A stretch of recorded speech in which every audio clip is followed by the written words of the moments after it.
வணக்கம். இப்பதிவினை முதற்தடவை பார்ப்பவர்கள் அல்லது ஏற்கனவே பார்க்க தவறியவர்கள் சப்ஸ்கிரைப் பண்ணி பார்க்கும்படி தயவுடன் கேட்டுக்கொள்ளுகிறேன். தத்துவங்கள். பொறுமையாக காத்திரு. இங்கு கடைசி நேரத்தில் மாறிய ஆட்டங்கள் நிறைய உண்டு. மனநிலைக்கு தகுந்தாற்போல் பேசிவிடாதீர்கள்.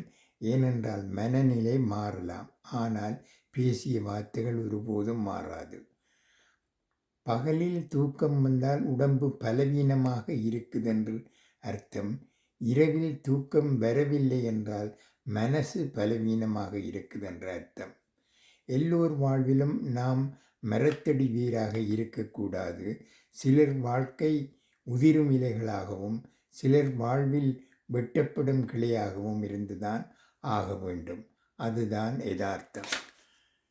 நன்றி, வணக்கம்.